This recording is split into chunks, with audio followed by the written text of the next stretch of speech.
Welcome guys, we got brand new information on the Outlaw much sooner than I was expecting, and we have some other things to talk about as well. So first, let's talk about the new information that we have on the Outlaw. First off, yes, this blaster is 100% confirmed to be a hammer action blaster. That is absolutely awesome. The hammer is actually made of metal, so we won't run into any thundershot issues with the very heavy spring load. Speaking of heavy spring load, out of the box, this blaster will be hitting around 125 feet per second with ruby darts, but they will offer a lower powered spring on their website. They did say that in their testing they got slightly lower numbers with the Ember darts from Walmart, but they did of course get higher numbers with the bamboo darts. Now this might disappoint some people, I don't really mind, but this is not going to be compatible with the Deuce Pro cylinders. It's actually using a completely different mechanism. In the video they did a great job talking about the cylinder situation, so I'm going to play the clip right here.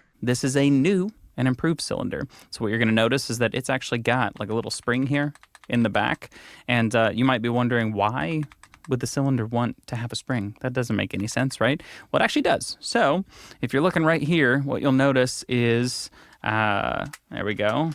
Yep. What you'll notice is that the barrel actually comes back when you pull the trigger. Kind of wild. The reason that it comes back actually is because when you're going to put this in here, you've got your little rubber stopper right here. Boom. Instead of having that pusher rod go all the way through, the actual barrel is going to sit inside of this cylinder. It's going to push it back. You're going to make that airtight seal. Boom. Because they will be offering a weaker spring, they did demonstrate priming both of them. So let's watch those clips, starting off with the strong spring. It does take just a little bit of effort. See that. Here, let me... All right, here you go. Yeah, I'll do the same too. So Yeah. basically show the camera here. Yep. It's nice, and you don't really feel like you have to stretch your finger too much either. No, it's like right in place. So to me that didn't look too bad for 125 feet per second. Of course you probably noticed this, but the hammer actually does have a spring return and fully retracts. Now let's watch them prime it with the weak spring. It feels like half. I mean, it's extremely easy. Yeah, and you're only losing just a little bit in FPS range. Yeah, so do you want to try it? Yeah. Yeah. So... Yeah.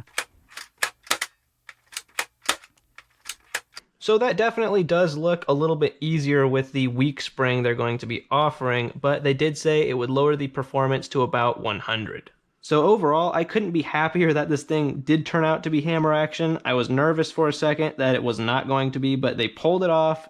I really love the fact that you're going to be getting a metal hammer. The form factor is great. I think it's great that they're going to be offering a lower powered spring, even if it's not included in the box. And I'm very excited to see how well this new mechanism works. I love seeing new mechanisms, I love seeing innovation, and Dart Zone definitely delivered with this blaster. Now this thing will be a Target exclusive, and they said it should retail for around $30 US, which I think is a pretty fair price. I'm definitely very excited to get my hands on this one. Stay tuned for my review. So the Outlaw was the big news, but I was not expecting to see this surprise. This upcoming blaster from Dart Zone is called the Thunderbolt. Now this will be a Target exclusive, retailing for around $25.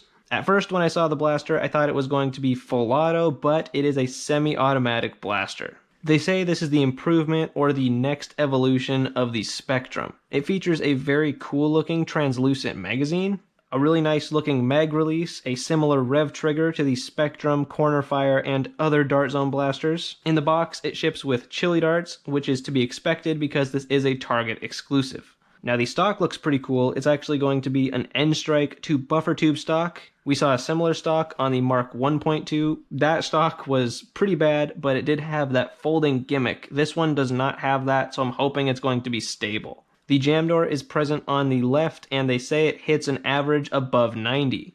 To me, this looks like a very cool upgrade to the Spectrum. It is a little bit bigger, but around the same price, so I'm really looking forward to see how it turns out. We should be expecting this blaster around August. Now the last one is nothing crazy, it is simply a repaint, but we are getting a green repaint of the Magnum V2. So I might be a little bit biased because I really like green, but I think this thing looks very snazzy. As far as I know, I think it will retail for the same price as the blue version, and this one is still going to be a Target exclusive. Okay, it looks like that was all the news I have for today. I'll have the link to this Dart Zone video in the description. Definitely check it out. Thank you very much for watching. I would love to hear your thoughts on these, and happy blasting.